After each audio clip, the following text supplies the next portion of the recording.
მოგესალმებით. მე მინდა კიდევ ერთხელ გადავხატო მადლობა საბჭოს გენერალურ დივანს საქართველოში ჩამობრძანებისთვის. ბატონი ალენ ბერსეს ვიზიტი საქართველოში არის, რა თქმა უნდა, საქართველოს მიმართ და ქართველი ხალხის მიმართ ხარდაჭერის ძალიან მნიშვნელოვანი გამოხატულება. ჩვენ მქონდა ძალიან საინტერესო და ძალიან პროდუქტიული დისკუსიები ბატონ გენერალურ დივანთან. ჩვენ მათ შორის განუმარტეთ ბატონ გენერალურ დივანს საქართველოში არსებული ვითარება, განუმარტეთ ის, რომ ბოლო პერიოდში მიტინგებმა მიიღო მშვიდობიანი ხასიათი, აქედან გამომდინარე აღარ არის საპოლიციო ძალის გამოყენების საჭიროება და დარწმუნებული ვართ, რომ ასე გაგრძელდება ვითარება შემდეგი დღეების და კვირების განმავლობაშიც. ასევე განმარტებები გავაკეთეთ ადმინისტრაციულ პატიმრობასთან დაკავშირებით, მოგეხსენებათ, რომ ძირითადად ძალადობრივი აქტების გამო ადმინისტრაციული წესით არის დაკავებული ადამიანების გარკვეული რაოდენობა. საქართველოში განმარტეთ, რომ ადმინისტრაციული პატიმრობის მაქსიმალური ვადა არის 15 დღე, შესაბამისად თვის ბოლომდე ეს ადამიანები სრულად იქნებიან გათავისუფლებული. ეს არის ის განმარტება, რაც მივეცით გენერალურ დივანს ამ საკითხთან დაკავშირებით. რა თქმა უნდა, ეს არ ეხება იმ ადამიანებს, რომლებიც სისხლის სამართლებრივი ბრალდების ქვეშ არიან წინასწარ პატიმრობაში, ასეთია დაახლოებით 30 პატიმარი, ესეც განუმარტეთ ბატონ გენერალურ დივანს.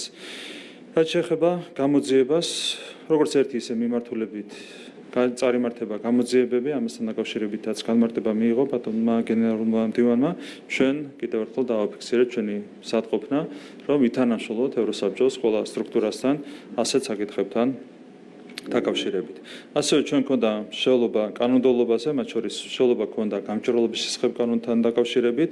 აქაც კიდევ ერთხელ დავაფიქსირეთ ზოგადად ჩვენი ღიაობა შევლობასთან მიმართებით. ჩვენ ღია ვართ შევლობისთვის, ასეთი ღიაობა ჩვენ დაფიქსირებული ჰქონდა კანონის მიღების პროცესშიც, კანონის მიღების შემდეგ ვამბობთ კიდევ ერთხელ მარტივ რამეს. თუ ვინმე დაგვისაბუთებს, რომ ამ კანონში არის რაიმე უარყოფითი, რა თქმა უნდა, მსად ვართ ამ საკითხებზე მსჯელობისთვის, მათ შორის მსად ვართ თანამშრომლობისთვის ევროსაბჭოს შესაბამის სტრუქტურებთან.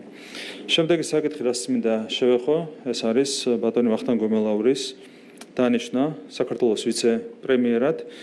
ეს საკითხი მანამდეც განიხილებოდა აქტიურად, თუმცა გარკვეულმა გადაწყვეტილებებმა ეს ჩვენი გადაწყვეტილება დააჩქარა. ბატონ ვახტანგ გომელაურს მინდა წარმატებები უსურვო საქართველოს ვიცე-პრემიერის პოზიციაზე. როგორც მოგეხსენებათ, ცოტა ხნის წინ გავრცელდა ბატონი ჯეფრი საქსის ინტერვიუ, რომელმაც ამერიკის შეერთებული შტატების მოქმედი ადმინისტრაცია დაადანაშაულა საქართველოში სახელმწიფო გადატრიალების მოწყობაში. ეს არის, რა თქმა უნდა, ძალიან მძიმე ბრალდება. ჩვენ ბატონი ვახტანგ გომელაურის და შინაგან საქმეთა სამინისტროს სხვა წარმომადგენლების სანქცირებას შეგვიძლია მივცეთ გარკვეული შეფასება და შეიძლება ობიექტურად იქნეს აღქმული ეს ფაქტი, როგორც მოქმედი ადმინისტრაციის ერთგვარი აღიარება. თქვენ იცით, რომ არჩეული პრეზიდენტი ბატონი დონალდ ტრამპი საუბრობს ძალიან ხშირად ეგრეთ წოდებულ deep state-ზე, რომელიც მისი განცხადებით არსებით გავლენას ახდენს მართვაზე ამერიკის შეერთებულ შტატებში. მაგალითად, ბატონმა დონალდ ტრამპმა მასზე ტერაქტის განხორციელებამდე ერთი თვით ადრე გააკეთა ძალიან სერიოზული განცხადება ეგრეთ წოდებულ deep state-თან დაკავშირებით. მან განაცხადა ასეთი რამ, რომ ან deep state-ი დაანგრევს ამერიკის შეერთებულ შტატებს, ან ამერიკის შეერთებული შტატები დაანგრევს და მოშლის deep states. თქვენ ხედავთ, რომ მთელი 4 წლის განმავლობაში სწორედ deep state-ი ანგრევდა ამერიკის შეერთებულ შტატებს და სწორედ ამის შედეგია ის უსამართლო გადაწყვეტილებები, რომლებსაც ჩვენ ასე ხშირად ვისმენთ ხოლმე ამერიკული სტრუქტურებიდან. ამერიკის შეერთებულ შტატებში ჭირდება დეოლიგარქიზაცია, რასაც ჩვენ არაერთხელ გვისაუბრია და ამაში ჩვენ გვაქვს სრული თანხმედრა პრეზიდენტ ტრამპთან. ისიც მიიჩნევს, რომ ამერიკის შეერთებულ შტატებს ჭირდება გათავისუფლება არაფორმალური გავლენებისგან.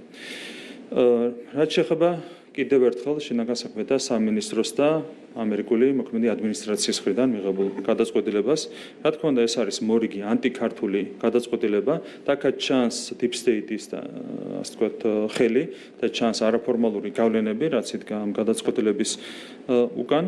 თქვენ ძალიან კარგად მოგეხსენებათ, რომ მთლიანობაში შინაგან საქმეთა სამინისტრო ამ აქციების მიმართ მოქმედებდა ამერიკულზე და ევროპულზე მაღალი სტანდარტით. საქართველოში იყო ძალიან უხეში მცდელობა მოეწყოთ მაიდანი, ნაც მაიდანი და თქვენ იცით როგორ სრულდება ხოლმე ასეთი პროცესები სხვადასხვა ქვეყანაში. მაგალითად, უკრაინა რო გავიხსენოთ, უკრაინაში როდესაც ჩატარდა მაიდანი, როცა მოეწყო მაიდანი, 120-ზე მეტი ადამიანი დაიღუპა ამ პროცესების შედეგად და 2000-ზე მეტი ადამიანი დაშავდა, მათ შორის ძალიან ბევრი უმძიმესი ფორმით დაშავდა, ყველას კარგად გვახსოვს ეს მოვლენები უკრაინაში რაც მოხდა, 120-ზე მეტი ადამიანი დაიღუპა უკრაინული მაიდნის დროს. საიდან იყო კოორდინირებული ეს მაიდანი, ესაც ყველას ძალიან კარგად ახსოვს. რაც შეეხება საფრანგეთს, ყვითელი ჟილეტის ცნობილ პროტესტს, 11 ადამიანი დაიღუპა ამ პროტესტის მსვლელობის დროს, 4400-ზე მეტი ადამიანი დაშავდა, მათ შორის შინაგან საქმეთა სამინისტროს ბრუტალური მოქმედებების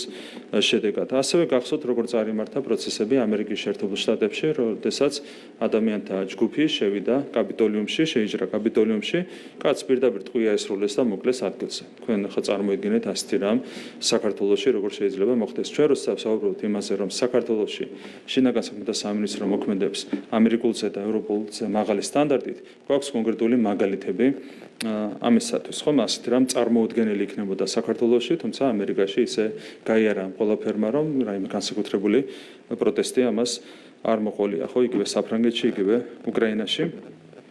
ამერიკის შეერთებულ შტატებშიც იყო უამრავი დაშავებული ადამიანი, უამრავი დაპატიმრებული და დღემდე იხდიან ადამიანები სასჯელს მაშინ ჩადენილი დანაშაულისთვის. 4 წელი გავიდა უკვე მას შემდეგ უამრავი ადამიანი არის ასეთი ბრალდების ქვეშ დაპატიმრებული.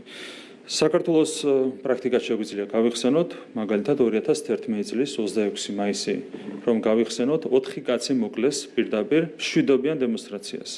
იყო მშვიდობიანი დემონსტრაცია, მოკლეს 4 კაცი 2011 წელს საქართველოში ეს გააკეთა ნაცმოძრაობის რეჟიმმა და თქვენ გახსოვთ ასევე როგორ მოქმედებდა მათი ერთ-ერთი ფავორიტი გიორგი გახარია 2019 წლის ივნისში მაშინ იყო ძალადობრივი აქცია, რომელსაც ვიღაცეები მაშინაც მშვიდობიან აქციად ათლავდნენ და გახარიას მინისტრობის პერიოდში 7 ადამიანმა მიიღო უმძიმესი დაზიანება, რომლის რისი აუცილებლობაც ნამდვილად არ არსებობდა წყლის შავლის გამოყენების შემთხვევაში და გაზის გამოყენების შემთხვევაში თავიდან შეიძლებოდა ამ შედეგის არიდება, თუმცა სწორედ მათი ფავორიტის გახარიას მოქმედების შედეგად 7 ადამიანმა მიიღო ჯანმრთელობის მძიმე დაზიანება, რამაც კვალი დატოვა მათ ჯანმრთელობაზე, აქედან 2 ადამიანმა დაკარგა თვალი. მე მინდა შეგახსენოთ, რომ არც იმ ქვეყნებში, რომლებზეც მე ვისაუბრე და არც საქართველოში თავის დროზე 2011 წელს ან 2019 წელს გახარიას გულისხმობ, არავინ დაუსანქციერებიათ, ხო? ასეთი არავითარი გადაწყვეტილება არც კი განიხილებოდა, რატომ? იმიტომ რომ არსებობს მარტივად ორმაგი სტანდარტი. დღეს ევროპულზე და ამერიკულზე მაღალი სტანდარტით მოქმედი შინაგან საქმეთა სამინისტრო დაასანქცირეს, მაგრამ თავის დროზე ადამიანები, რომლებმაც ჩაიდინეს დანაშაული, საერთოდ არ დაუსანქცირებიათ, ხო? ეს არის რეალური სურათი, დანარჩენზე რა თქმა უნდა საზოგადოებაც იმსჯელებს. კიდევ ერთხელ ეს არის აღიარება იმისა, რომ ნაცმაიდანი, ეს ცდელობა იყო სანქციების ავტორების მხრიდან კოორდინირებული. რაც შეეხება ჩვენს რეაგირებას ამ სანქციებზე, პირველ რიგში ფინანსურ სანქციებს რაც შეეხება, თუ კი რომელიმე მოხელეს წარმოიქმნება რაიმე ფინანსური დანაკლისი ამ სანქციებიდან, სახელმწიფო, ქართული სახელმწიფო სრულად უზრუნველყოფს ამ დანაკლისის კომპენსირებას. ეს ერთი. მეორე, ეს არ არის მარტო სანქციებზე პასუხი, ეს არ არის მხოლოდ უსამართლო გადაწყვეტილებაზე პასუხი, ეს არის პირველ რიგში პასუხი იმ ღირსეულ ქმედებებზე, რომლებსაც ახორციელებენ შინაგან საქმეთა სამინისტროს წარმომადგენლები, ეს არის ღირსებაზე და ჰუმანურობაზე პასუხი. ჩვენ მივიღეთ გადაწყვეტილება ინაუგურაციის შემდეგ ღირსების ორდენზე წარმოადგენთ შინაგან საქმეთა სამინისტროს ხელმძღვანელი თანამდებობის პირები. ესენი გახლავთ 11 თანამდებობის პირზეა საუბარი, ბატონი ვახტანგ გომალაური, შინაგან საქმეთა მინისტრი, საქართველოს ვიცე-პრემიერი, ბატონი შალვა ბედოიძე, შინაგან საქმეთა მინისტრის პირველი მოადგილე, ბატონი ალექსანდრე დარახველიძე, შინაგან საქმეთა მინისტრის მოადგილე, ბატონი გიორგი ბოთხუძე, შინაგან საქმეთა მინისტრის მოადგილე, ბატონი იოსებ ჭრელიძე, ასევე მინისტრის მოადგილე, ბატონი თეიმურაზ კუბატაძე, შინაგან საქმეთა სამინისტროს ცენტრალური კრიმინალური პოლიციის დეპარტამენტის დირექტორი, ბატონი ვაჟა სირაძე, შინაგან საქმეთა სამინისტროს საპატრულო პოლიციის დეპარტამენტის დირექტორი, ბატონი სულხან თამასაშვილი, თბილისის პოლიციის დეპარტამენტის დირექტორი, ბატონი ზვიად ხარაზიშვილი, განსაკუთრებულ დავალებათა დეპარტამენტის დირექტორი, ბატონი მილერი ლაგაზაური, ამავე დეპარტამენტის დირექტორის მოადგილე და ბატონი მირზა გეზევაძე, ამავე დეპარტამენტის დირექტორის მოადგილე. ინაუგურაციის შემდეგ 11-ვე წარმომადგენელი, შინაგან საქმეთა სამინისტროს 11-ვე წარმომადგენელი იქნება წარდგენილი ჩვენი მხრიდან ღირსების ორდენზე. კიდევ ერთხელ დავუბრუნდები დონალდ ტრამპის და დიპ სტეიტის თემას, როგორც მოგეხსენებათ, პრეზიდენტმა ტრამპმა გასცა დაპირება, რომ ის დაამარცხებს დიპ სტეიტს და გაათავისუფლებს ამერიკის შეერთებულ შტატებს არაფორმალური გავლენებისგან. ჩვენ გვაქვს ძალიან დიდი იმედი, რომ ბატონი დონალდ ტრამპი ამას შეძლებს და ეს ყველაფერი საქართველოს მაგალითზეც გამოჩნდება საქართველოს მაგალითზეც ის თუ რამდენად შეძლებს პრეზიდენტი ტრამპი დიპ სტეიტის დამარცხებას, არაფორმალური გავლენების დამარცხებას. პრეზიდენტ ტრამპს მინდა უსურვო წარმატებები ამ ძალიან მნიშვნელოვან საქმეში. მოგესალმებით, სოფო ბერძე, ტელეკომპანია იმედი, ბატონო პრემიერო, მე მინდა დავიწყო ევროპის საბჭოს გენერალური მდივნის განცხადებებით საუბარი, თქვენც ისაუბრეთ კანონთან დაკავშირებით, გამჭრალობის კანონთან დაკავშირებით, თუმცა ის ამბობს, რომ შეიქმნება სამუშაო ჯგუფი და შეიცვლება გამჭრალობის კანონი. თქვენ ამბობთ, რომ ჯერ უნდა იყოს დიალოგი. როგორც მესმის, განსხვავებულ რაღაცაზე საუბრობთ. თუ არ არის ასე, მაშინ რომ განგვიმარტოთ, აი მაგალითად რას დაპირდით გენერალურ მდივანს კონკრეტულად აი ამ ნაწილში? პრინციპში მე მგონი არ განსხვავდება ჩვენი გზავნილები. ჩვენ ვამბობთ კიდევ ერთხელ ერთ რამეს. ჩვენ ღია ვართ დისკუსიისთვის ნებისმიერ ფორმატში. და თუ იქნება კონკრეტული ფორმატი შექმნილი, შემოთავაზებული მათ შორის ევროსაბჭოს მხრიდან, რა თქმა უნდა, აქაც ვართ ღია, შესაბამისად აქ არის სრული თანხმედრა ჩვენს გზავნილებს შორის. რაც შეეხება კანონის გადასინჯვას, აქ არის ერთი რამ მთავარი. ჩვენ უნდა დაგვისაბუთონ, სად არღვევს ეს კანონი სამართლებრივ პრინციპებს. სადაც დაგვისაბუთებენ ასეთ რამეს, რომ არის სამართლებრივი ხარვეზები, რა თქმა უნდა, იქ მზად ვართ გადასინჯვისთვისაც. შესაბამისად, პრაქტიკულად ვიმეორებთ იმას, რასაც ამბობს ბატონი ალენ ბერსა. ანუ ამ ეტაპზე ეს დაპირდით გენერალურ მდივანს. რა თქმა უნდა. კარგით, შემდეგი კითხვა ისევ მის განცხადებას უკავშირდება, ის დიალოგის აუცილებლობაზე საუბრობს, მიმართავს ოპოზიციასაც, ხელისუფლებასაც, რა თქმა უნდა, ქართული ოცნება რა თემაზე დიალოგისთვის არის მზად ოპონენტებთან, მას შორისაც იცით, რომ ისინი ხაზგასმით ამბობენ, რომ მხოლოდ ორი საკითხზე აქვთ დიალოგი, პრინციპში შეიძლება ითქვას, რომ ერთზეც, ახალი არჩევნები, თქვენ რა საკითხზე დაწყდებით დიალოგის მაგიდასთან ოპონენტებთან? მე არ მგონია რომ მეორად ძალებთან გქონდეს რაიმე აზრი დიალოგს. რა თქმა უნდა, ზოგადად დიალოგი არის მნიშვნელოვანი, მაგრამ ჩვენი ოპოზიცია, ეს 4 რადიკალური პარტია არის სინამდვილეში მეორადი ძალები. მათ ყავთ საკუთარი პატრონი და ჩვენ გვირჩევნია, რა თქმა უნდა, მათ პატრონებთან გავმართოთ დიალოგი, რასაც ალტერნატივა არ აქვს. ჩვენ აუცილებლად გვექნება ამ 4 პოლიტიკური პარტიის უფროსებთან დიალოგი მომდენო კვირების განმავლობაში. ვის გულისხმობთ ვეტყვით? აი, ჩვენ საუბარი ქონდა მათ შორის დიპ სტეიტზე და ასეთ რაღაცეებზე. ჩვენ დიდი იმედი გვაქვს რეალურად, რომ თვის ბოლოდან ვითარება შეიცვლება. ეს მარტივი არ იქნება, რა თქმა უნდა, დონალდ ტრამპისთვისაც არ იქნება ადვილი დიპ სტეიტის დამარცხება. თუ შეძლებს დიპ სტეიტის დამარცხებას, ამ შემთხვევაში შეიძლება დიალოგი აღარც გახდეს საჭირო და აღდგება მარტივად სამართლიანობა. ნუ შევხედოთ, როგორ განვითარდება პროცესები. გავაგრძელებ კითხვებს თუ შეიძლება. ევროკავშირის საბჭომ შემაჯამებელი დოკუმენტი გამოაქვეყნა, სადაც არის საუბარი, რომ ევროკავშირი მზად არის მხარი დაუჭიროს საქართველოს გზას. ევროპული მომავლის გზას, ოღონდ საუბარია იმაზე, რომ ხელისუფლების დღევანდელი კურსი უნდა შეიცვალოს. დაგმეს აქციებზე ძალადობაც. თქვენი შეფასება, როდესაც აქცენტებს ისმენთ იმის თაობაზე, რომ ხელისუფლების კურსია შესაძლებელი იმისთვის, რომ საქართველოს ევროპული მომავლის გზა გაგრძელდეს. რეალურად ჩვენი კურსი არის ძალიან მკაფიო. თქვენ გახსოვთ 2022 წლიდან მოყოლებული ჩვენ ვითხოვდით კანდიდატის სტატუსს, ხო? ამისათვის შეიქმნა სამუშაო პროცესი. ამისათვის წარვადგენთ 5000 გვერდიანი დოკუმენტაცია, რის მომზადებაშიც იყვნენ ჩვენი საჯარო მოსამსახურეები ჩართული, როგორც მთავრობიდან, ისე პარლამენტიდან, სხვა სტრუქტურებიდან და ივნისში ჩვენ გვეთქვა უარი კანდიდატის სტატუსი. ასევე მინდა შეგახსენოთ, რომ იგივე პერიოდში NGO-ები დაუპირისპირდნენ ამ პროცესს. ისინი ამბობდნენ, რომ არა სახელმწიფოს, არამედ NGO-ებს უნდა შეევსოთ ეს განაცხადი. ოპოზიცია თავიდან ბოლომდე უპირისპირდებოდა ამ პროცესს, მაშინ გახსოვთ, რომ ერთ-ერთი NGO-ს წარმომადგენელი, რომელიც ევროინტეგრაციის მიმართულებას ხელმძღვანელობდა, პირდაპირ აცხადებდა, რომ საქართველოს არ უნდა მინიჭებოდა კანდიდატის სტატუსი. ხო, გულისხმობს სოროსის ფონდის ევროინტეგრაციის დეპარტამენტის ხელმძღვანელს. პირდაპირ აწარმოებდნენ ჩვენი ოპონენტები კამპანიას საქართველოს ევროპული გზის წინააღმდეგ. თუმცა მე გაღიზიანება არ მახსოვს მაინც მომრტული ძალების მხრიდან ამასთან დაკავშირებით.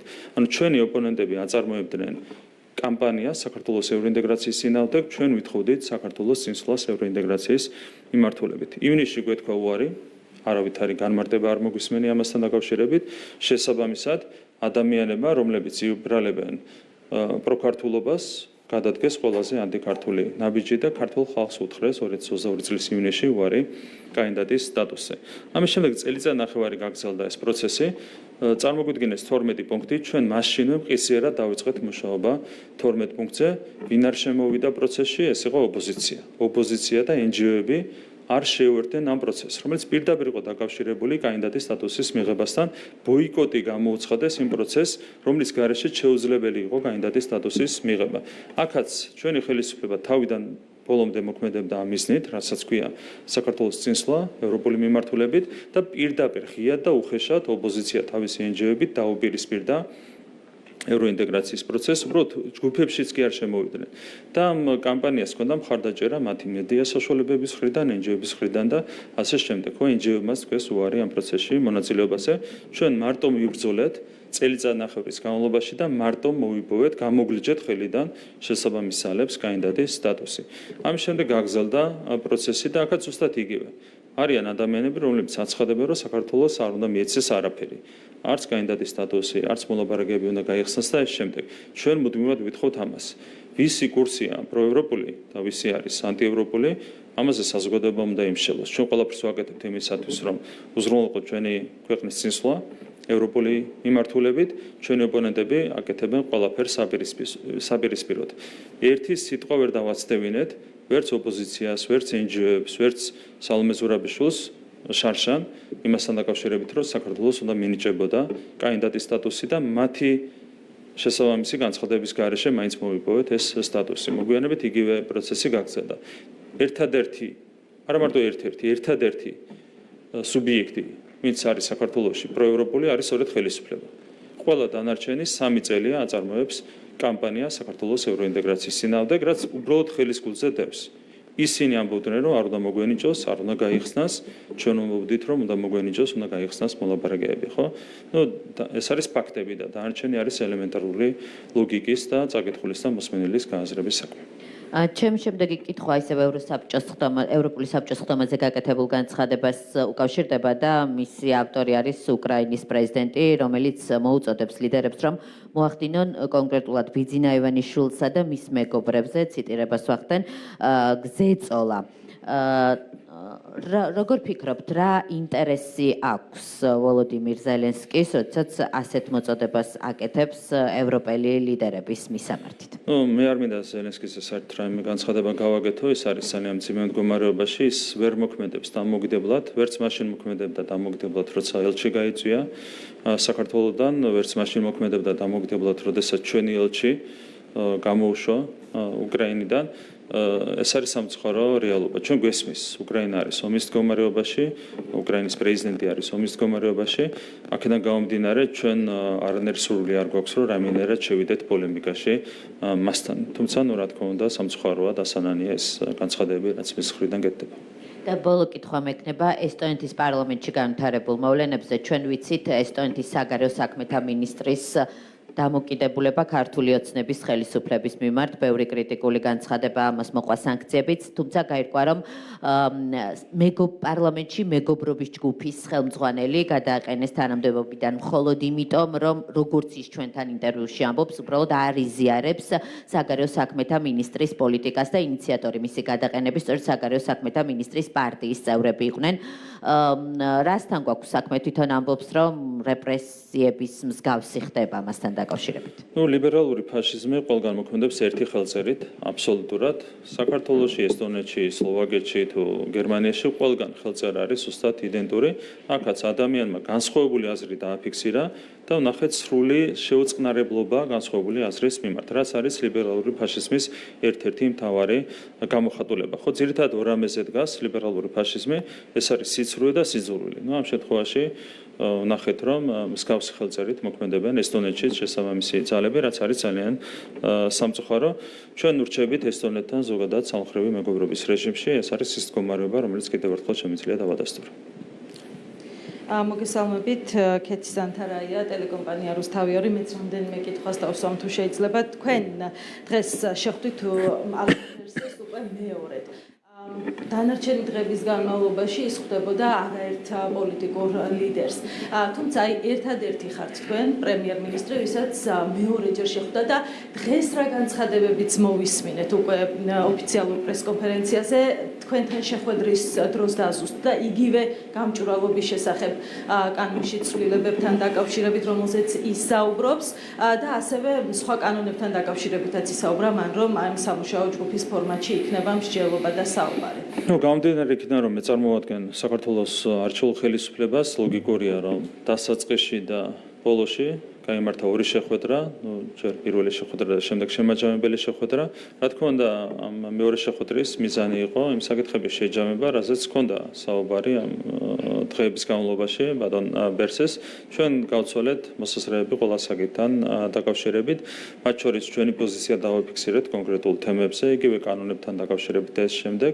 ძალიან პროდუქტიული იყო საბოლოო ჯამში ეს შეხვედრა და მე ვფიქრობ, რომ ეს შეხვედრა დამატებით შეუწყობს ხელს თანამშრომლობის გაზიარებას საქართველოსა და ევროსაბჭოს შორის აბსოლუტურად ყველა თემაზე. მე კიდევ ერთხელ მადლობას ვუხდი კონსტრუქციული თანამშრომლობისთვის ბატონ ბერსეს, რაც არის ძალიან მნიშვნელოვანი მოვლენა ზოგადად, როდესაც ადამიანები კონსტრუქციულად არიან განწყობილი და მომართული არიან თანამშრომლობისკენ.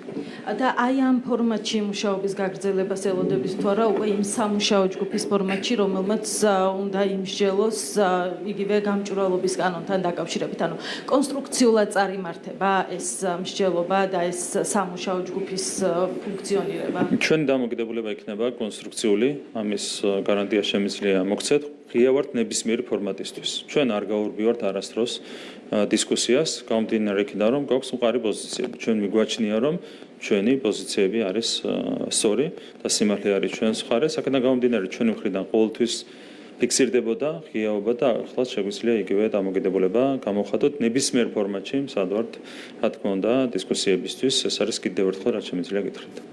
თქვენ ისაუბრეთ შინაგან საქმეთა მინისტრთან დაკავშირებით, რომელიც დღეს დაინიშნა ვიცე-პრემიერად და საკმაოდ ვრცელი იყო თქვენი კომენტარი, თუმცა მე მაინტერესებს, ეს არის თუ არა პასუხი ცალსახად იმ სანქციებთან დაკავშირებით, რომელიც მისი მისამართით და არაერთი მისი მოადგილის მისამართით გავრცელდა და თქვენი ოპონენტები მუდმივად საუბრობენ იმასთან დაკავშირებით, რომ არ გადაიხედება ეს სანქციები, რაც არ უნდა მოხდეს, რა ურთიერთობაც არ უნდა გადაიტვირთოს პარტნიორებთან. მაგნიცკის სია ამას არ ითვალისწინებს. აი, რამდენად იზიარებთ თქვენ ამ პოზიციას და შეცვლის თუ არა ეს რაიმე. მე არ ვიცი, მაგალითად თქვენ იცით, რომ იგივე უკრაინასთან მიმართებითაც მოქმედმა ადმინისტრაციამ გადაწყვიტა ახალ ადმინისტრაციას დაუტოვოს მაქსიმალურად მძიმე მემკვიდრეობა. გამოვიდა იქ თავად დონალდ ტრამპი და მან აღნიშნა, რომ ეს გადაწყვეტილება არ იყო სწორი, ხო, რბილად რომ ვთქვათ, შესაბამისად, იქ პირდაპირ იკვეთება ის, რომ შესაბამის გადაწყვეტილება შეიძლება გადაიხედოს. ანუ რას საკეთებს მოქმედი ადმინისტრაცია, ის აუცილებლად არ გაგრძელდება ახალი ადმინისტრაციის პირობებში. აქაც ჩვენ შეგვიძლია დავიტოვოთ იგივე სიმეტი. თუმცა, კიდევ ერთხელ ვიტყვი, რისკები ბუნებრივია რჩება.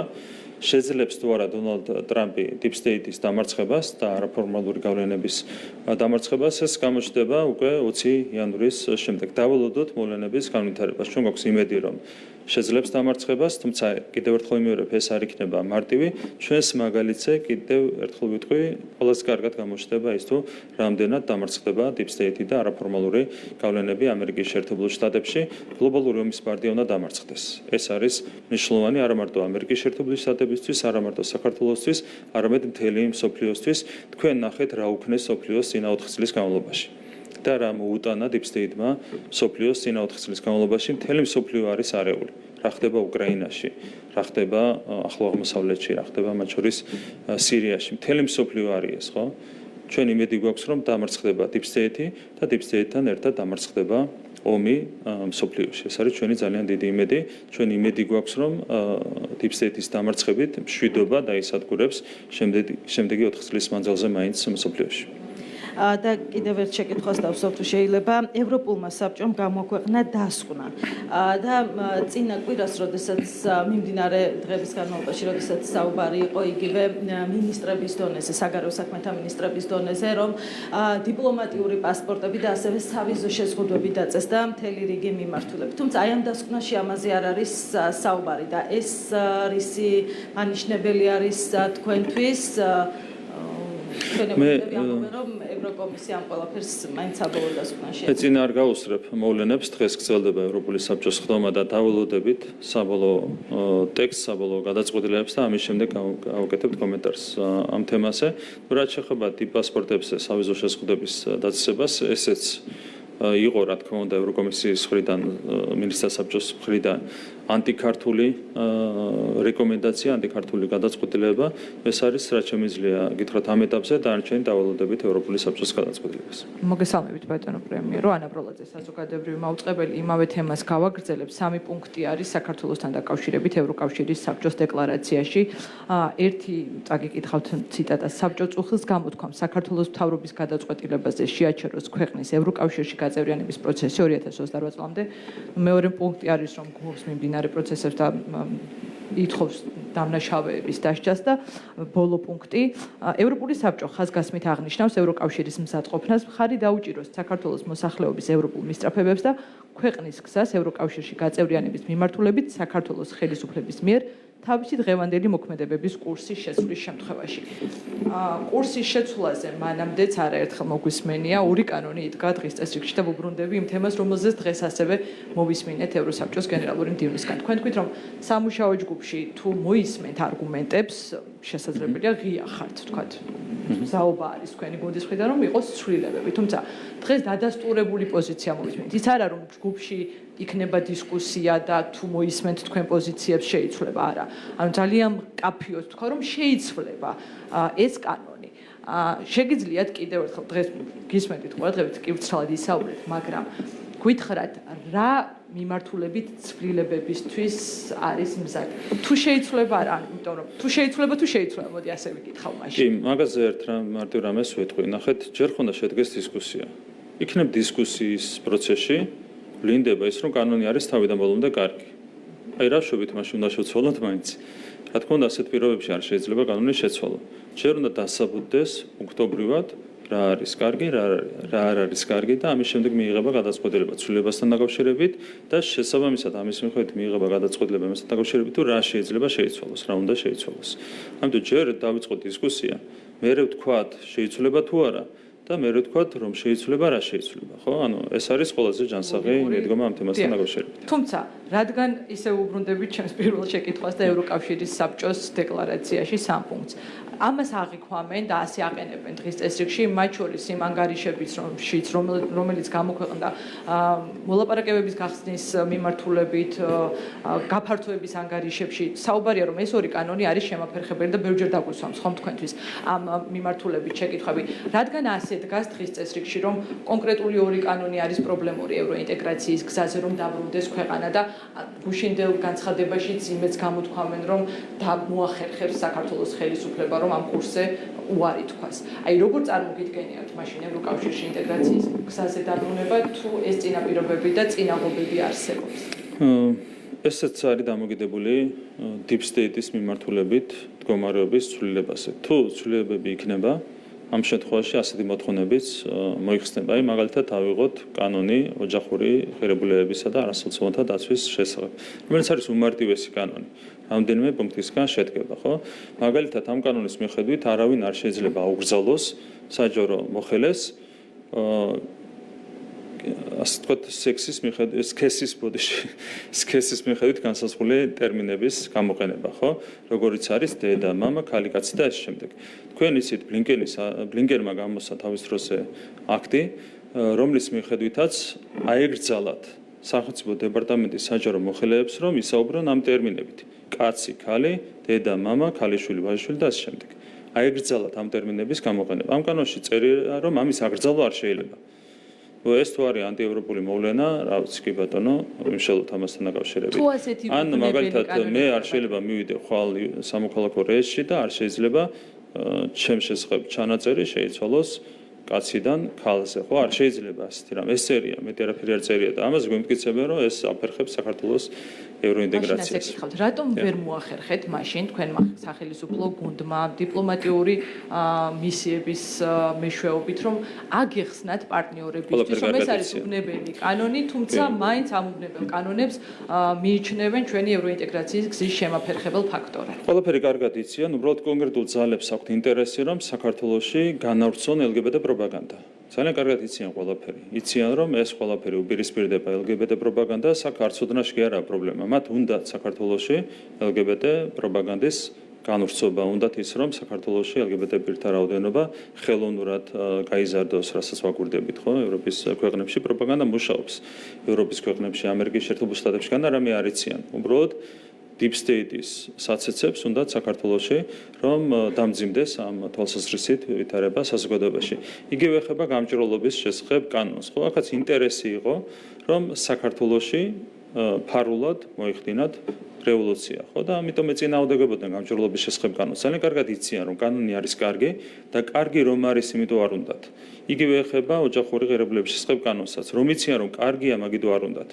იმიტომ რომ თვითონ აქვთ ნეგატიური უარყოფითი მიზნები, ხო? იქ უნდათ LGBT პროპაგანდის წარმოება, გაგრძელება და მეორე შემთხვევაში უნდათ შავი ფულით რევოლუციის მოწყობა. კარგი რომ არის, ამიტომ ერწიან.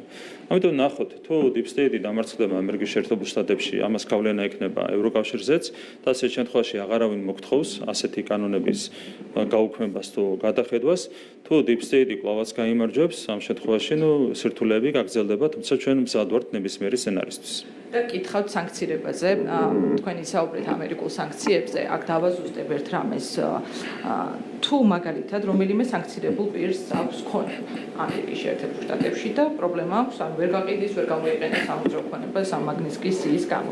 ამ შემთხვევაში თქვენ თქვით, რომ ფინანსურად ხარში დაუდგებით ამ პირებს, როგორ ფიქრობთ, ანუ ბიუჯეტიდან წავა ეს თანხა? კი, რა თქმა უნდა. კი, კომპენსაციები გაიცემა სახელმწიფო ბიუჯეტიდან ნებისმიერ ასეთ პირთან მიმართ. და მეორე ნაწილი ბრიტანული სანქციებიც ვიხილეთ ამერიკულის გარდა და ამ შემთხვევაში მხოლოდ ამერიკის შეერთებული შტატების პოზიციონირება არ არის. ბრიტანეთის სანქციებიც არის, იქ ნახეთ ცალკეული ბალტიური სახელმწიფოების სანქციებიც. ამის ფონზე, როდესაც ამბობთ, რომ თქვენ ღირსების ორდენზე წარადგენთ ყველა სანქცირებულ ძალოვანს. რა გზავნილია თქვენი პარტნიორებისთვის ეს გადაწყვეტილება? ჩვენი გზავნილი პირველ რიგში არის ის, რომ უსამართლობა არ შეიძლება დარჩეს უპასუხოდ. და მით უმეტეს ასეთი სამართლიანო უსამართლობა არ შეიძლება დარჩეს უპასუხოდ. მე ერთი რამ მინდა დავაკონკრეტო, ღირსების ორდენზე წარსადგენ პირთა სიაში არიან როგორც სანქცირებული, ასევე არასანქცირებული პირები.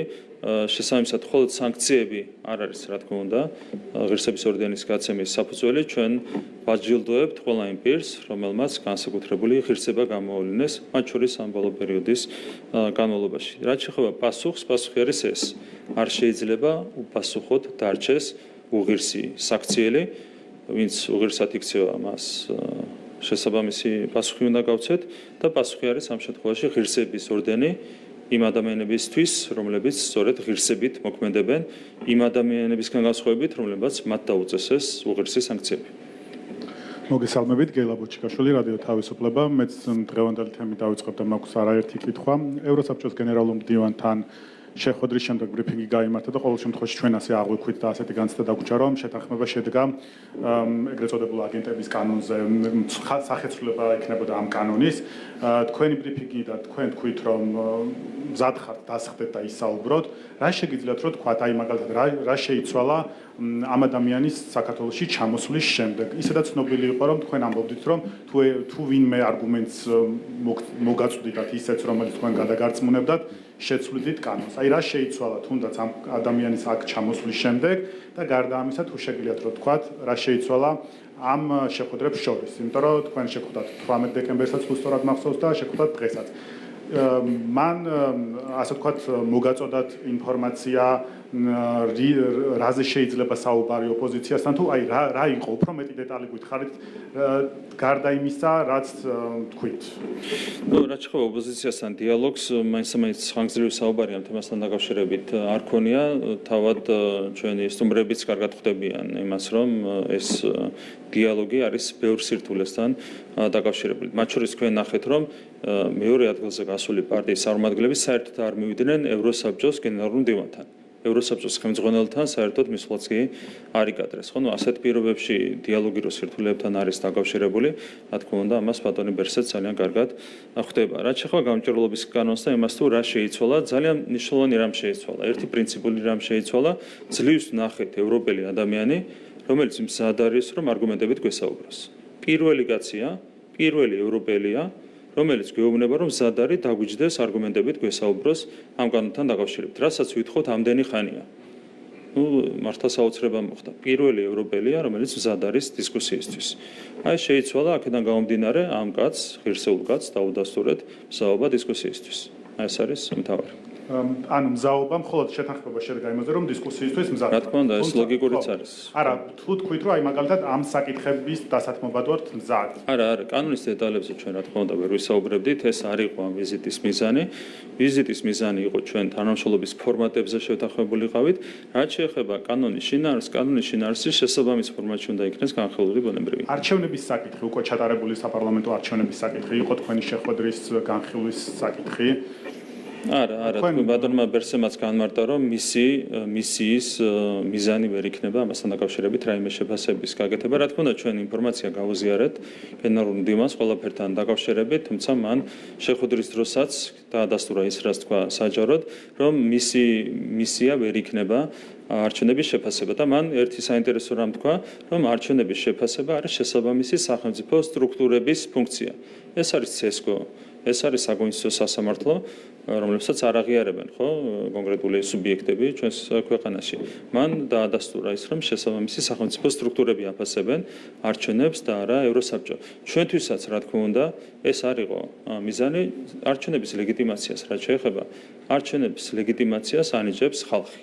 ქართულმა ხალხმა უკვე მიანიჭა არჩევნების ლეგიტიმაცია, ყველაფერი არის შესაბამისად დამთავრებული. თქვენ ნახეთ, რომ ძალადობრივი რესურსიც განეიტრალდა, არავითარი რესურსი არავის არ აქვს, არც ქვეყნის შიგნით, არც ქვეყნის გარეთ, რომ სახალხო ლეგიტიმაცია რაიმე ფორმით დააყენოს ეს ქვეშ. დამთავრებულია ამის რესურსი თავიდან ბოლომდე.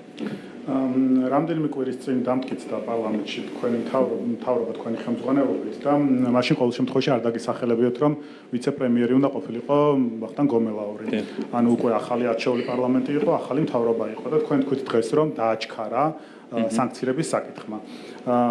ეს იყო პასუხი ამერიკის შეერთებული შტატებისთვის საქართველოს მხრიდან ყოფილი მთავარი პარტნიორისთვის თუ როგორც შეიძლება. ეს იყო პასუხი deep state-ისთვის, ასე ვთქვათ. რომელიც მოქმედებს უსამართლოდ საქართველოს მიმართ უკვე ამდენი წელია, 4 წელია, ჩვენ გვიქმნიან ხელოვნურად პრობლემებს. ქართულ ხალხს უქმნიან ხელოვნურად პრობლემებს საკუთარი უსამართლობით. ხო, თქვენ გახსოვთ რა ხდებოდა წინა საპარლამენტო არჩევნების შემდეგ, როდესაც რადიკალური ოპოზიციის საბოტაჟი გამოგვიცხადეს კრიზისად, ხო? ეს ხო deep state-მა გააკეთა თავის დროს, რა თქმა უნდა, ამაზე პასუხიც არის ჩვენი ნაბიჯები, ხო? მერე როდესაც არ მოგვენიჭა კანდიდატის სტატუსი. მანამდე გახსოვთ რა ხდებოდა მელიას დაკავებასთან დაკავშირებით. იქაც deep state მოქმედებდა, ხო? 3 წელი სისხლი გაუშვეს ქართულ ხალხს, როცა უარს ეუბნებოდნენ კანდიდატის სტატუსზე, როცა უარს ეუბნებიან ეხლაც მოლაპარაკებების გახსნაზე.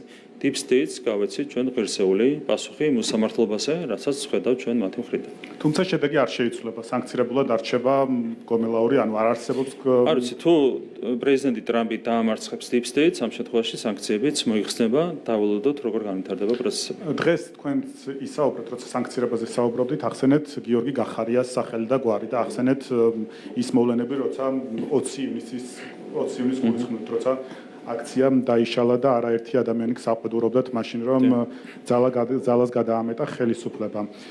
თქვენ თქვით რომ მაშინდელი მინისტრი არ მოხდა სანქცირებულ სიაში და დღევანდელი მინისტრი მოხდა და გაინტერესებდათ რა იყო განსხვავება, ხო? ხომ არ უშვებთ რომ განსხვავება შეიძლება იყოს ის რომ მაშინ ხო აი თქვენც არაერთხელ ახსენეთ რომ მაშინ შინაგან საქმეთა სამინისტროს არაერთი თანამშრომელი მიეცა სისხლის სამართლის პასუხისგებაში, მაგალითად იყო თუ სწორად მახსოვს 6 თუ 7 ადამიანზე საუბარი. დღეს არავინ არ არის პასუხისგებაში მიცემული ბოლო თვეების განმავლობაში. ხო არ შეიცვალა რამე და ხომ არ უკავშირებთ ამას რომ ზუსტად იმაზე შეიძლება გქონდეს ჩვენს პარტნიორ ქვეყნებს პრეტენზია რომ ამ კუთხით გამოძიება შეიძლება არ იყოს ისეთი ეფექტური როგორიც წინა პერიოდში. რაც შეეხება გამოძიება არ ყოფილა რეალურად მიზეზი, გამოძიება დაწყებულია და გრძელდება, როგორც მოგეხსენებათ, რაც შეეხება წინა მოვლენებს, წინა ძალადობრივ აქციებს, იქ პასუხისგებაშიც არიან მიცემული კონკრეტული პოლიციელები, სადაც იდენტიფიცირებადი იყვნენ მარტივად ადამიანები, კი, მაშინდელ საქმეებზე რამდენიმე ადამიანია პასუხისგებაში მიცემული, შეგიძლიათ ზუსტი ციფრი წამოიღოთ შესაბამისი უწყებებით. არ გვაძლევს და მაგიტომ გეკითხეთ. ხო, არ ვიცი, მე ზუსტად ვერ გეტყვით ამ ციფრს, მაგრამ შესაბამისი უწყებებისგან შეგიძლიათ ეს ინფორმაცია გამოითხოვოთ. ეს არაფერი შუაშია, ნახეთ, ანუ თვალები დათხარეს ადამიანებს, ეს გააკეთა გახარიამ, მისმა ქმედებებმა გამოიწვია ეს ყველაფერი, რაც საერთოდ მარტივად შეიძლება და თავიდან ყოფილიყო აცილებული, მაგრამ აქამდე მიიყვანა საქმე გახარიამ, ხო? და მე მერაბიშვილი ვახსენე ასევე, რომელმაც 4 კაცი მოკლა შვიდობიანი აქციის პროცესში. 4 კაცი მოკლა და ჯიხურებზე განათავსებს შედეგ უტიაშვილის იდეა იყო ეს ყველაფერი, ხო? იქ არ დაუსანქცირებიათ ადამიანები. რატო? იმიტომ რომ მერაბიშვილი და გახარია ორივე არიან ეგრეთ წოდებული deep state-ის უცხოელი აგენტები. განსხვავებით ვახტანგ გომელაურისგან, რომელიც ემსახურება არა უცხო ძალას, არამედ ემსახურება ქართულ ხალხს და ქართულ სახელმწიფოს. თქვენ ხო მხარს უჭერდით გიორგი გახარიას, როცა პრემიერ-მინისტრად ნიშნავდნენ? ორჯერვე ხო მხარი დაუჭირეთ გიორგი გახარიას.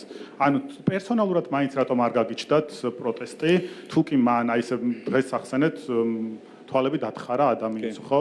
ანუ ხო ეს იყო მის მიმართ პრეტენზია და შემდეგ ეს ადამიანი, რომლის მიმართაც საზოგადოებაში საკმაოდ დიდი პრეტენზიები არსებობდა, თქვენ დანიშნეთ პრემიერ-მინისტრად, კრიზის მენეჯერსაც ეძახდნენ თქვენი თანაგუნდელები, სუპერზალოვან მინისტრადაც მოიხსენიებდნენ, ხوار მეშლება, ანუ აი რა პერსონალურად მაინც რატომ არ გაგიჩნდათ პროტესტი? გაგვიჩნდა პროტესტი, უფრო მეტიც 2019 წლის ივნისის ბოლოს გადაწყვეტილი იყო კონკრეტულ მომენტში მისი გადაყენება შინაგან საქმეთა მინისტრის თანამდებობიდან და ეს იყო ჩვენი მოთხოვნა მათ შორის, მეც ვიზიარებდი ამ მოთხოვნას და გუნდის არაერთი წევრი ითხოვდა ამას, ანუ ეს პროტესტი არსებობდა და მიგვაჩნდა რომ მიზანშეწონილი იყო ქვეყნისთვის პირველ რიგში და ასევე გუნდისთვის მისი გადადგომა, თუმცა როგორც კი ეს გადაწყდა 15 წუთი ითხოვა მაშინ მოსაფიქრებლად გახარია და 15 წუთის განმავლობაში გაისმა ზარი deep state-დან. და ნუ მერე გაგრძელდა ეს პროცესები, ჩვენ ტაქტიკურად სწორად ვიმოქმედეთ და საბოლოო ჯამში მოხდა ისე, რომ გახარიასგანაც გათავისუფლდა ჩვენი გუნდი და ჩვენი ქვეყანა და მოვლენები დაუბრუნდა იმ კალაპოტს, რომელსაც უნდა დაბრუნებოდა. ანუ ეს იყო ერთგვარი კომპრომისული გადაწყვეტილება, იქაც ამ ქვეყანას ხელოვნურად არღევდა სწორედ deep state-ი. პრემიერობაზე დანიშნოს ხო? არა, ესეც გაგრძელება იყო შემდეგ. აი თქვენ მუდმივად წინა ხელისუფლებას თქვენ თუმცა ასეთ კომპრომისებზე ჩვენ აღარ მივდივართ უკვე 4 წელია და ამაზე არის გამწარებული ეს ხალხი. თავარი მიზეზი, რატომაც 4-ჯერ მოგვიწყეს რევოლუცია, 4 მცდელობა რატომაც ჰქონდათ ამ 4 წლის განმავლობაში, სწორედ ეს არის, რომ ასეთ კომპრომისებზე აღარ მივდივართ. ანუ გახარიები აღარ გვყავს გუნდის ლიდერებად. და ამ მიზეზის გამო 4-ჯერ მოგვიწყეს რევოლუცია, ქვეყანას არ ასვენებენ 4 წლის მანძილზე, ხო? ეს საზოგადოება უნდა გაანალიზოს. დავაზუსტოთ თქვენ ამ წუთას და ბიზინა ივანიშვილმაც თუ სწორად მახსოვს არაერთ გამოსვლაში, როცა რეგიონებში იყო შეხვედრები ამ მრჩეველთან, საუბრობდით აგენტურის მმართველობაზე თუ გავლენაზე და უცხო ძალების გავლენაზე. ანუ შეიძლება ითქვას, რომ 2019 წლამდე აი თუნდაც გიორგი გახარიას პრემიერობაც ასე ვთქვათ უცხო ძალების მმართველობის შედეგია საქართველოს ხელისუფლებაზე. კომპრომისი იყო. კი, კომპრომისი იყო. ამ კომპრომისებზე აღარ მივდივართ 4 წელია და ამ მოვლენის გამო 4 წელია გვიწყობენ უკვე რევოლუციის 4 მცდელობას. ანუ ეს არის რეალური მოცემულობა. კი ბატონო, LGBT კანონთან დაკავშირებითაც მინდა კითხო, დღეს ამ საკითხზე გაისვა კითხვა და თქვენ ახსენებთ ხელოვნურად გაზრდა არისო LGBT ადამიანების რაოდენობისო და როგორ წარმოგიდგენიათ რაოდენობრივად როგორ შეიძლება აი თქვენ მაგალითად დასრული ადამიანი რომელსაც გაქვთ განათლება ან თუნდაც ნებისმიერი ადამიანი ავიღოთ რომელიც აზროვნებს და თუნდაც არ იყოს განათლების მქონე როგორ წარმოგიდგენიათ რომ ადამიანმა აი რა მეთოდებით თქვენ რო აგვიხსნათ რა მეთოდებით შეიძლება რომ ადამიანი ვინმე აქციოს ლგბტ ჯგუფის ხო აი თქვენ რო გითხრათ აი მაგალითად ნახეთ სტატისტიკა ვიყოთ ყველაფერს თქვენი მაგალითით დავხსნათ აი თქვენ რა შეიძლება რომ მოხდეს სამყაროში რომ თქვენ შეიცვალოთ თქვენი ორიენტაცია ძალიან უხერხულია მაგრამ მაგით არის სამჯერ გასილი და არა 100%-ამდე გასილი რომ ვიღაცა ექვემდებარება და ვიღაცა არ ექვემდებარება პროპაგანდას ვიღაცა შეიძლება კონდეს მიდრეგილება ვიღაცა შეიძლება არ კონდეს მიდრეგილება ვიღაცა შეიძლება კონდეს გარკვეულ ასაკში გარდატეხის ასაკში მაგალითად ისეთი ფსიქოლოგიური მდგომარეობა რომელმაც შეიძლება ორიენტაციის შეცვლისკენ უბიძგოსა ეს შემდეგ ხო მე ამ განმარტებაში არ მინდა შევიდე იმიტომ რომ გესაუბრებით როგორც მთავრობის მეთაური და არა როგორც ფსიქოლოგი ან რომელიმე სხვა პროფესიის წარმომადგენელი ხო ფაქტი არის ერთი მნიშვნელოვანი ხო ავიღოთ კვლევები რომლებიც სტარდება ევროპის ქვეყნებში და ამერიკის შეერთებულ შტატებში 7 წლიან ინტერვალში LGBT პირების რაოდენობა არის სამჯერ გასცილი როცა იკითხებიან 26-32 წლის ასაკის ახალგაზრდებს არიან თუ არა LGBT პირები პასუხი არის 7% და მანამდე არის კიდე ნაკლები 2-3%-ია შედარებით დასულ კატეგორიაში და როცა იკითხებიან 19-25 წლის ასაკის ადამიანებს იქ პასუხი არის 20%-ზე მეტი. ანუ 7 წელიწადში სამჯერ არის გაზილი მარტო იმაზე კი არ არის საუბარი გამჟღავნებაზე. აქ წინა ანუ არაერთხელ გისაუბრეთ მინდა ყველა კითხვა ფაქტია ეს და ამ საკითხსაც მინდა რომ განვაგრძელოთ თქვენ ახსენეთ ესეთი რაღაც რომ მარტივი იყოსო აი თუ სწორად შეიძლება ციტირება არ იყოს მაგრამ შინაარსი იგივე არის რომ ადამიანმა შეძლოს იუსტიციის სახლში მივიდეს და სქესი შეიცვალოს ასეთი მარტივია სქესის შეცვლა აი თუნდაც დღევანდელ ჩანაწერის არა ჩანაწერს არ გულისხმობ ხო სქესთან დაკავშირებით ჩანაწერის შეცვლა ამ კანონის მიღებამდე იყო ასეთი მარტივი აი მაგალითად ავიღოთ რომ ირაკლი კობახიძე გელა ბოჩიკაშვილი ანა მივიდოდნენ იუსტიციის სახლში ეთქოდნენ რომ ჩვენ საპირისპირო სქესის ადამიანები ვართ ესეთი აღქმა გვაქვს და რეესტრის თანამშრომელი პირადობის შეცვლის საფასურით გადაუკეთებდა სქესს ასეთი მარტივი არა ამ კანონში ეს ჩანაწერი არის დამსხვევი ანუ აქამდეც არ იყო დაშვებული და ეს ჩანაწერები უფრო მკაფიო გავხადეთ ჩვენ არის ევროპის ქვეყნები არა საქართველოზე ვისაუბრეთ საქართველოზე აქ პრევენციას ემსახურებოდა ეს ჩანაწერი ანუ რაც ბოლომდე დაზუსტებით ამ კაფიოდ არ ეწერა ის ჩაიწერა მკაფიოდ ანუ რაც ხდება ევროპაში ის რომ არ დაუშვათ პრევენციული ჩანაწერი შევიტანოთ კი ბატონო აი მაგალითად გელა ბოჩიკაშვილი და ირაკლი კობახიძე ევროპის სხვა ქალაქის მოქალაქეები თუ იქნებიან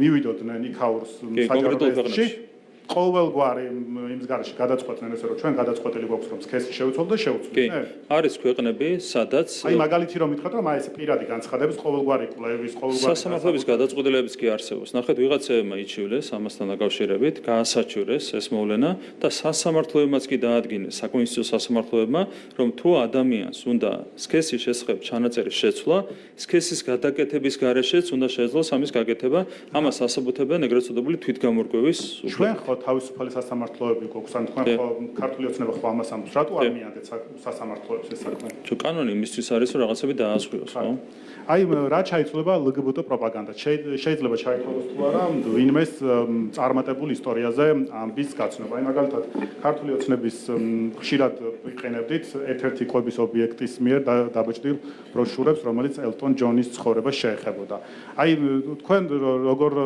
აი თქვენი აღქმით რა არის პროპაგანდა შეიძლება თუ არა ვინმეს ისტორიის გაცნობა ან თუნდაც რომელიმე ხელოვანის შემოქმედების გაცნობა მისი ისტორიის მოყოლა თუნდაც მის პლუსებზე საუბარი როგორც ხელოვანის აი ეს ჩაითვლება თუ არა პროპაგანდად და კიდევ ერთად დავაზუსტებ აი მაგალითად ბიოლოგიის გაკვეთილზე როცა მასწავლებლს მოუწევს რაღაც კონკრეტულ გაკვეთილზე გადასვლა რა ჩაითვლება ბიოლოგიის გაკვეთილზე პროპაგანდად და რა არ ჩაითვლება შეიძლება თუ არა მასწავლებელმა აუხსნას რომ არსებობენ თქვა პირობითად გეები არსებობენ ლესბოსელები და ასე შემდეგ შეუძლია თუ არა ამ საკითხზე ესაუბროს თუ ეს იქნება უკვე ლგბტ პროპაგანდა ნახეთ არის კონკრეტული შემთხვევები რომლებიც არის დაკონკრეტებული კანონშივე არის შემთხვევები რომლებიც იქნება სასამართლოს განსჯადი ან შესაბამისი უწყებების განსჯადი ხო მე აქ რა თქმა უნდა ვერ შემოვალ დეტალებში ყოველ კონკრეტულ შემთხვევაში ამას განსჯის შესაბამისი უწყება ან სასამართლო. რაც შეეხება კონკრეტულ შემთხვევას, რაც კანონით არის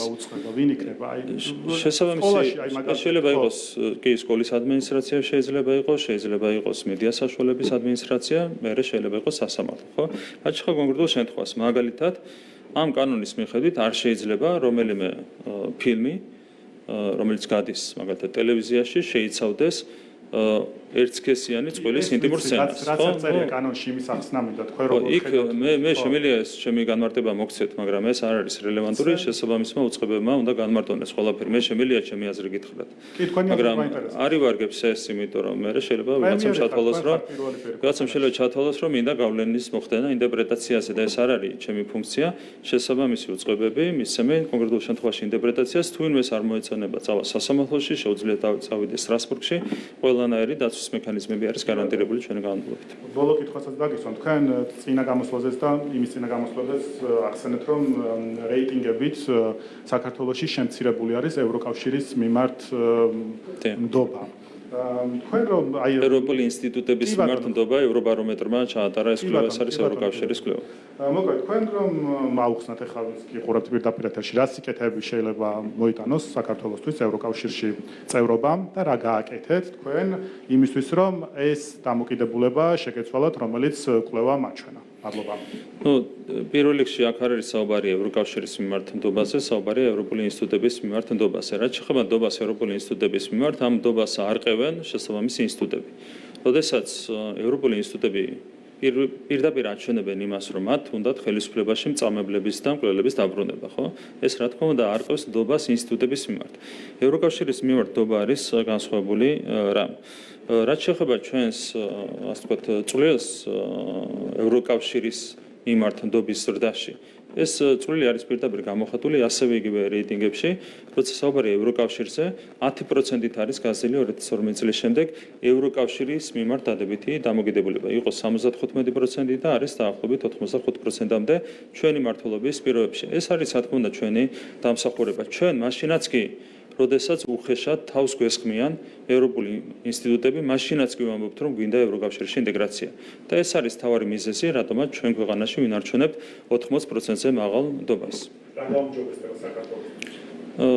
რა თქმა უნდა, ზოგადად, როცა ხარ კონკრეტული ოჯახის წევრი, ეს არის მნიშვნელოვანი, ხო? ანუ ევროკავშირი არის ერთ-ერთი ყველაზე განვითარებული სივრცე თანამედროვე სამყაროში, რა თქმა უნდა, შეიძლება ამან არ დააჩქაროს ეკონომიკური ზრდა ან რაღაც ასეთი პირდაპირ შედეგები შეიძლება არ გამოიწვიოს, მაგრამ როდესაც ხარ ერთიანი სივრცის ნაწილი, თავისთავად ეს არის უკვე ძალიან მნიშვნელოვანი პოლიტიკური სარგებელი, ხო? ეს არის თავარი, რასაც ჩვენ ველით ბუნებრივია ევროკავშირში გაწევრიანებისგან. მოგესალმებით, თეკლო ბესტავაშვილი, ტელეკომპანია პოზიტივი. მე მინდა გკითხოთ ევროსაბჭოს გენერალური მდივნის მიერ გაჟღერებულ განცხადებებზე, გზავნილებზე. პოზიტიურმა გზავნილებმა და ლეგიტიმაციის დადასტურებამ ფაქტობრივად რადიკალური ოპოზიცია გააღიზიანა და მათი მხრიდან მოხდა კრიტიკული განცხადებები და პოსტები სოციალურ ქსელში. მე მინდა რამდენიმე მათგანი წაგიკითხოთ. მაგალითად, ნიკა გვარამია წერს, რომ შარლ მიშელი 2 არ იქნება, ასევე თინა ბოკუჩავა და ჯეკი ორიანი და გიორგი გახარია, მე მგონი ამასაც ვიცე-პრემიერობას შეჰპირდა ივანიშვილი. აი, როგორ შეაფასებთ მათი მხრიდან კრიტიკულ ევროპის შტატი ავტომატურად დაავადებისერება ამბობს, რომ უნდა შეეშვან ქართულ ხალხის ადამიანები და ქართული ხალხი წვეთ საქართველოს ბეწო და არა ეს ადამიანები. თქვენ იცით, ეს არ არის პირველი შემთხვევა. თავდაპირველად ისინი თავს ესხმოდნენ ეუთოოდირს. თქვენ გახსოვთ რა მასშტაბის თავდასხმა განხორციელდა ეუთოოდირზე, როდესაც ეუთოოდირმა დადებითად შეაფასა ქართული არჩევნები და გრძელდება ეს თავდასხმა, რატომ? იმიტომ რომ ელოდებიან, რომ იგივე დასკვნა გამეორდება უკვე, როცა საბოლოო დოკუმენტი ჩამოყალიბდება, ხო? იგივეა ზუსტად ევროსაბჭოს შემთხვევაში.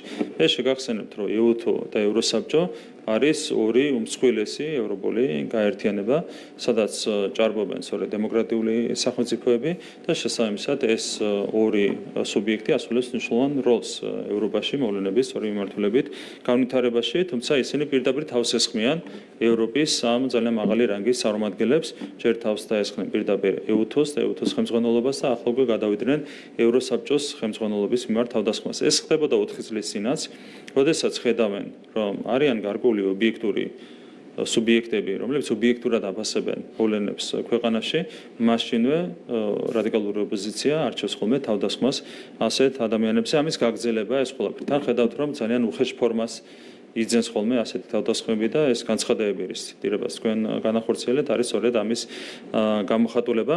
სინამდვილეში ხდება რა, რომ სადაც ნაკლებია deep state-ის გავლენა, იქ არის მეტი ობიექტურობა და ეს ვიხილეთ სწორედ EUTO-ს შემთხვევაში, ეს ვიხილეთ სწორედ ევროსაბჭოს შემთხვევაში, ერთადერთი ვისაც აღიარებს რადიკალური ოპოზიცია არის სწორედ deep state, ანუ ესენი არიან მხოლოდ მათი პატრონები. ეს არის რეალურად ის, რაც დგას ამ ყველაფრის უკან. კიდევ მაქვს ერთი შეკითხვა, ვნახეთ რომ ბოლო დროს აქციებზე იკლო მუხტმა და ოპოზიცია ცდილობს რამენაირად ამ მუხტის გაცდიერებას. ფაქტობრივად მათთვის ბოლო იმედი არის გარეძალებისგან დახმარება. რამდენად შეიძლება ჩაითვალოს ხელისუფლებაზე ზეწოლა გარეძალებისგან დახმარებად ოპოზიციის გასაძლიერებლად? ხო, მე მგონი ვიღაცები ვერაფასებენ ჯანსაღად და მოვლენებს. ისიც არიციან მე მგონი რომ 1000 კაცსაც ვეღარ გრებს, 4 ბარდია და 10-ზე მეტი მდიდარი NGO რუსთაველის გამზირზე და რაღაცნაირად ვიღაცამ ცანდა რომ ძალა შეეძინა პროტესტისთვის, რომელიც უკვე არის ჩამქრალი და ამას უკავშირდება ბუნებრივია ეს არაფრის მომცემი სანქციების დაწესება, ეს განცხადებები ევროპული საბჭოს მხრიდან და მინისტრთა საბჭოს მხრიდან. რეალურად ამით ოპოზიციას ვერავინ გააცოცხლებს, ხო? ანუ რადიკალური ოპოზიცია აღარ იქვემდებარება გაცოცხლებას იმდენად მძიმე მდგომარეობაში ჩააგდეს რეალურად ისე მათმა პატრონებმა ეს ადამიანები. აქედანაც ჩანს, რომ სინამდვილეში რადიკალური ოპოზიცია თავიდან ბოლომდე გარედან არის მართული, დამოუკიდებლობის ნულოვანი რესურსი აქვს და პრინციპში კარგად ვითარდება ძალიან მოვლენები. ამ დღეების განმავლობაში კიდევ უფრო დამძიმდა რადიკალური ოპოზიციის მდგომარეობა, რაც არის არა მარტო კარგი და საჭირო, არამედ აუცილებელიც იმისათვის, რომ საქართველოში პოლიტიკური სისტემა გაჯანსაღდეს. მოგესალმებით ბიზნეს ინსაიდერი მაიარაძე. ბატონო ირაკლი, ჩვენ ვნახეთ, რომ ბიზნესის გაფიცვასთან დაკავშირებული მოწოდებები ფაქტობრივად ჩავარდა. სააკაშვილისა და შევარდნაძის ყოფილი საჯარო მოხელეები ბიზნესს მოუწოდებდნენ და ახალც მოუწოდებენ, რომ შეუერთდნენ კონკრეტულ პლატფორმას. ბიზნეს ინსაიდერ ჯორჯემ დათვალა და აღმოჩნდა, რომ ის ბიზნეს სუბიექტები, რომლებიც ამ პლატფორმას უკვე შეუერთდნენ, არის აქტიური ბიზნეს სუბიექტების მხოლოდ 0.5%.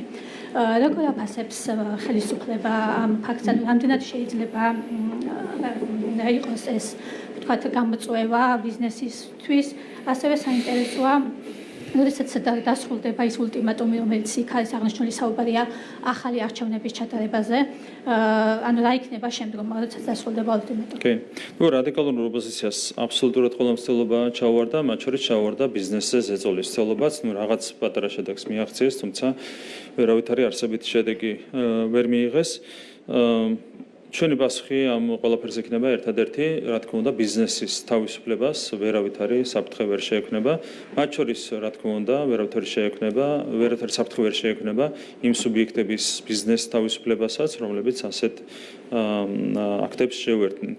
ჩვენი დამოკიდებულება არის ცალსახ, რაც შეეხება რადიკალურ ოპოზიციას, რა ხელწერაც ჰქონდათ მართლობის პირობებში 2012 წლამდე, ზუსტად იგივე ხელწერით მოქმედებენ დღესაც ბიზნესში შეჭრა, ბიზნესის თავისუფლების ხელყოფა, ბიზნესზე ზეწოლა, ეს იყო მათი ხელწერა 2012 წლამდე და აქაც იკითხება ზუსტად იგივე ხელწერა. თქვენ პირადად თუ გქონდათ ამ დღეებში ამ არეულობის დაწყებამდე, ასევე დაწყების შემდეგ, ასე ვთქვათ, კომუნიკაცია იმ ბიზნესებთან, რომელიც ზეწოლას არ დაემორჩილნენ, როგორია მათი შეფასებები, რა ინფორმაციას ითხოვენ თქვენგან, თქვენ რა ტიპის ინფორმაცია მიეწოდეთ მათ? მე მქონდა შეხვედრები ბიზნესის წარმომადგენლებთან, მათ შორის ძალიან მსხვილ სუბიექტებთან, ალბათ 20-ზე მეტ ასეთ ბიზნესმენთან მქონდა შეხვედრა. სინამდვილეში ყველაფერი არის ძალიან კარგად, იყო დროებითი რყევები, მათ შორის ეს რყევები შეეხო ბუნებრივია ლარის კურსაც, თუმცა ლარი დასტაბილურდა, როგორც კი ძალადობრივი რესურსი ამოეწურა ოპოზიციას, ეკონომიკური აქტივობაც განახლდა. ყველაფერი იქნება ძალიან კარგად. ჩვენ თვისთავარია უბრალოდ, რომ ყველა თემაზე კონდეს მუდმივი კონსულტაციები ბიზნესთან. პოლიტიკური დაძაბულობით, თავისუფალი ბაზის და ბიზნესის საწინააღმდეგო მესიჯებით ბიზნეს გარემოს დაზიანებასთან გვაქვს საქმე. პანდემიის შემდეგ, როგორც ტურიზმის მიმართულებით, ასევე ინვესტიციების მიმართულებით იყო აღდგენა და კარგი მაჩვენებლები. უკვე კარს მოგვადგა ზამთრის ტურისტული სეზონი. 2025 წლიდან უნდა დავიწყოთ მნიშვნელოვანი საინვესტიციო პროექტები. როგორია მთავრობის მოკლევადიანი და ასევე გრძელვადიანი ხედვები და სტრატეგია, რომ თუნდაც პოტენციური ინვესტორები დავაწუნოთ იმაში, რომ ქვეყანაში შეიძლება ინვესტირება და ყველაფერი კარგია. თქვენ ხედავთ, რომ მოდულ რეჟიმში ხელისუფლება ეფექტიანად მართავს პროცესებს. ჩვენ გვქონდა აქამდე 4 ასეთი მოვლენა და 4 შემთხვევაში ქონდა მოკლევადიანი რყევა, თუმცა ძალიან მალე დაუბრუნდეთ ქვეყანა განვითარების სწორ მიმართულებას. ხო, ბიზნესი კონკრეტულად დაუბრუნდეთ განვითარების სწორ მიმართულებას, აქაც მოხდება იგივე. როგორც იყო მცირე რყევა, რამდენიმე დღიანი ლარის კურსის შემთხვევაში, ასევე ძალიან მალე დაუბრუნდა თავის ნიშნულს ლარის კურსი და კიდევ უფრო დასტაბილურდება და იგივე ხდება ბიზნეს აქტივობებსაც. ანუ მაშინაც იყო მოკლევადიანი რყევები და იმის გამო, რომ საერთო მაკროეკონომიკური გარემო არის ჩანსაღი, ყველაფერი ძალიან მალე და მარტივად უბრუნდება ხოლმე პირვანდელ მდგომარეობას, აქაც მოხდება ზუსტად იგივე. უკვე დეკემბრის თვიდან ჩვენ ველოდებით ბიზნეს გარემოს გამოცოცხლებას და ბიზნეს პროცესების მაქსიმალურად გააქტიურებას.